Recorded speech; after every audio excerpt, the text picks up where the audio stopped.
नमस्कार, आप देख रहे हैं एसपी न्यूज लखनऊ। उत्तर प्रदेश राज्य सेतु निगम एम्प्लॉईज यूनियन के 34वें स्थापना दिवस तथा केंद्रीय कार्यकारिणी के 17वें द्विवार्षिक अधिवेशन एवं चुनाव 2026 से 28 के अवसर पर बुधवार को सेतु निगम मुख्यालय परिसर में भव्य कार्यक्रम का आयोजन किया गया। कार्यक्रम का संचालन यूनियन के केंद्रीय महामंत्री शिशिर कुमार गुप्ता ने किया। इस अवसर पर प्रदेश के कई वरिष्ठ कर्मचारी, नेताओं और संगठनों के प्रतिनिधियों ने भाग लिया। कार्यक्रम में इशरत जहां केंद्रीय अध्यक्ष सेतु निगम एम्प्लॉईज यूनियन ने कर्मचारियों की विभिन्न लंबित मांगों को प्रमुखता से उठाया। उन्होंने कहा कि वर्ष 2023 में प्रबंधन और यूनियन के बीच हुए समझौतों पर अभी तक पूरी तरह अमल नहीं हो सका है, जिससे कर्मचारियों में असंतोष बढ़ रहा है। यूनियन ने विशेष रूप से वर्ष 2001 से पहले कार्यरत ग्रुप बी और दैनिक वेतनभोगी कर्मचारियों के नियमितीकरण की मांग को दोहराया। कर्मचारियों का कहना है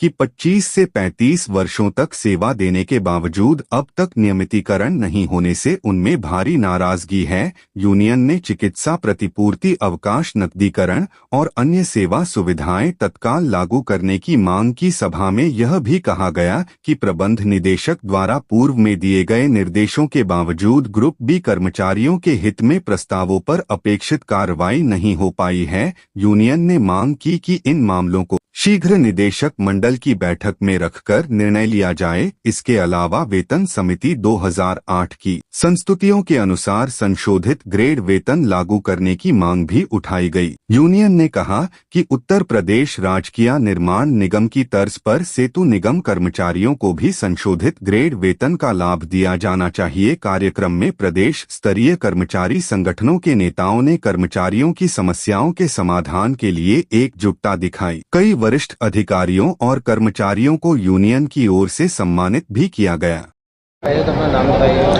मैं इशरत जा, अध्यक्ष उत्तर प्रदेश राज्य सेतु निगम एम्प्लॉईज यूनियन। सर, आज का जो अधिवेशन है किन अहम मुद्दों को लेकर? आज हमारा 70वां द्विवार्षिक अधिवेशन है। ये एम्प्लॉईज यूनियन का सेतु निगम की सबसे बड़ी यूनियन है। इसमें सभी संवर्गों के लोग हैं, लेखा वर्ग भी है, मानचित्रकार वर्ग भी है और स्टेनोग्राफर भी है, मिनिस्टर स्टाफ भी है, चतुर्थ श्रेणी भी है। फील्ड पे जितने लोग काम करते हैं सभी का एक बड़ा संगठन है जो दो वार्षिक चुनाव कराता है। और ये एक सेतु निगम के पहचान के रूप में जाना जाता है कि सारे हमारे कर्मचारी गण, हमारे पदाधिकारी गण और क्षेत्रीय पदाधिकारी गण सब कुछ इसमें आते हैं। इस 2 साल के अंदर जो सेवानिवृत्त होते हैं लोग, उनका सम्मान किया जाता है और इकाइयों पे हर आदमी का तो सेवानिवृत्ति समारोह किया जाता है, मगर ये सेतु निगम परिवार की ओर से, सेतु निगम एम्प्लॉईज यूनियन की ओर से ये सम्मान समारोह किया जाता है। कर्मचारी समागम का त्यौहार है। हमारा द्विवार्षिक चुनाव होता है, चुनाव पर्व है ये। और ये जो इसमें जो हमारी संविधान में दी गई व्यवस्था है उनके अंतर्गत चुनाव अधिकारी के द्वारा सारा कार्य संपन्न कराया था। वो आज घोषणा करेंगे 1:30 बजे के बाद कि जो नई कार्यकारिणी गठित होगी उसके बारे में घोषणा करेंगे। और फिर कल जो है हमारा जो पहली कैबिनेट होगी उसका वो पदाधिकारी का चुना जाएगा। ये हमारा है सेतु निगम का बहुत ही अच्छा कार्यक्रम। अब संख्या कम हो गई है और रही सरकार से हमारा अनुरोध ये है कि सेतु निगम की जो इंजीनियर्स की भर्ती है, जो अकाउंट्स वर्क की भर्ती है, मिनिस्टर स्टाफ की भर्ती है, वो भर्ती का करा देंगे। सेतु निगम पुनः दोबारा उसी ऊंचाइयों पहुंचेगा जैसे पहले ऊंचाइयों पर था। काम बहुत है। ठेकेदारी प्रथा जो हो रही है उससे भविष्य में नुकसान होने के बहुत आसार हैं, क्योंकि जो दक्ष कर्मचारी थे उनको एक्सपीरियंस था, एक दूसरे सीखते थे, ऑलराउंडर होते थे। और ये अनुभवहीन ठेकेदारी जो व्यवस्था शुरू हो रही है, दबाव में जिस तरीके से भी चल रही है, उससे नुकसान होना स्वाभाविक है। आज जो काम 300 करोड़ का हो रहा है, कल वो 5 साल बाद 3000 करोड़ का होगा। तो राजस्व की हानि है, प्रदेश के राजस्व की हानि है। जिस तरीके से आपने भर्तियों की बात करी, तो भर्तियाँ भी पद खाली पड़े हैं सर, उन पदों को भरने के लिए कितना समय लगेगा? नहीं, समय तो सरकार की नीति देखिए। इंजीनियर की भर्ती में जो है उसमें जैसे आप देख रहे हैं तमाम टीचर्स में हुआ कोई कोर्ट केस हो जाता है, ऐसे यहाँ भी हुआ कि अगर होता है कभी भर्ती कोर्ट केस हो जाता है। बहरहाल इससे मसला हल नहीं हो पा रहा है। 2013 में हमारे यहाँ भर्तियाँ निकली थी सहायक अभियंताओं की और अभियंता की, वो आज तक ये भर्ती नहीं हो पा रही है। आज 13 साल गुजर गए, तो 13 साल में गैप जो है, 13 साल में बहुत लोग रिटायर हो गए हैं। वो जो गैप आ रहा है ये सेतु निगम के लिए नुकसानदेह है।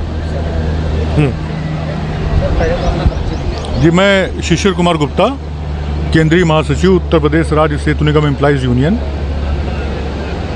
आज हमारे एम्प्लॉइज़ यूनियन के समस्त सदस्यों के लिए एक द्विवार्षिक उत्सव है और इस उत्सव के कार्यक्रम में हमारे पूरे प्रदेश से हमारी सारी शाखाओं के जितने भी पदाधिकारी हैं, सदस्य हैं, वो सभी उपस्थित होते हैं। हम लोग एक कर्मचारी समागम होता है और आज ही हमारी द्विवार्षिक कार्यकारिणी का निर्वाचन भी होता है। जैसे कि हमारे अध्यक्ष महोदय ने आपको विस्तृत रूप से बताया, ये सारी प्रक्रिया को हम लोग आज बड़े धूमधाम से मनाते हैं और ये परंपरागत हमारा कार्यक्रम है। ये कार्यक्रम हमारा हमेशा चलता आया है और ईश्वर ने चाहा तो आगे भी चलता रहेगा। इसी कार्यक्रम के दौरान हम अपने प्रबंधन को हमारी जो भी मांगे हैं उसके संबंध में एक ज्ञापन देंगे। इस ज्ञापन की प्रति हम आपको भी उपलब्ध कराते हैं। आप लोगों के माध्यम से भी हम चाहेंगे कि हमारे जो भी कर्मचारी समस्याओं से संबंधित मांगे हैं वो आप प्रकाशित प्रसारित करें। कि हमारी मुख्य मांगे, हमारे यहाँ ग्रुप बी श्रेणी के कर्मचारी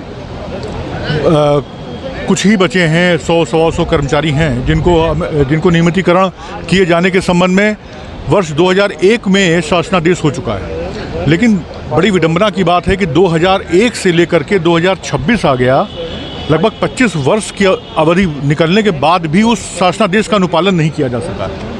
ये अपने आप में बड़ा दुर्भाग्य है। और जो हमारे ग्रुप बी श्रेणी के कर्मचारी हैं वो धीरे धीरे वृद्ध हो रहे हैं, रिटायर होने की स्टेज पे पहुंच गए हैं, जिससे उनके अधिकारों का काफ़ी हद तक हनन भी हो रहा है। उनको चिकित्सा प्रतिपूर्ति नहीं मिलती, उनको अवकाश नकदीकरण की सुविधा नहीं मिलती और भी बहुत सारी सुविधाएं हैं जो कि जिससे वो वंचित रहते हैं। इसके अलावा हमारी दूसरी प्रमुख मांग ये है कि हमारे यहाँ बहुत तेज़ी से रिटायरमेंट हो रहे हैं, संख्या बल बहुत कम हो रहा है। तो हमारी प्रबंधन से, उत्तर प्रदेश शासन से माननीय मुख्यमंत्री जी से हमारी ये गुजारिश है, हमारी ये मांग है, हमारा ये अनुरोध है कि हमारे सेतु निगम को नवजीवन देने के लिए यहाँ पर नई नियुक्तियों की व्यवस्था की जाए। और इसके अतिरिक्त जो हमारे यहाँ व्यवस्था है हमारी सेवा नियमावली में कि जो भी चतुर्थ श्रेणी के शिक्षित कर्मचारी हैं, 15% कोटे के अंतर्गत उनको हम एग्ज़ाम ले करके और उनका प्रमोशन किया जा सकता है। तृतीय श्रेणी में, बाबू कैटेगरी में, क्लरिकल कैटेगरी में हम उनको लाया जा सकता है, वो हम ला सकते हैं। तो अगर वो व्यवस्था का भी अगर अनुपालन किया जाता है तो हमारे काफ़ी हद तक हमारे पद जो कि रिक्त पड़े हैं आज की डेट में हम उनको भर सकते हैं और हमारे जो संख्या बल, हमारा जो मैन पावर है वो थोड़ा सा उससे कंपनसेट हो सकता है। क्या वजह रही है जो आपके ज्ञापन देने के बाद भी उनका अनुपालन नहीं? बाद उनके द्वारा ये आश्वासन दिया गया है कि ग्रुप बी श्रेणी से की जो कार्रवाई है वो शीघ्र ही पूर्ण कर ली जाएगी। Thank you.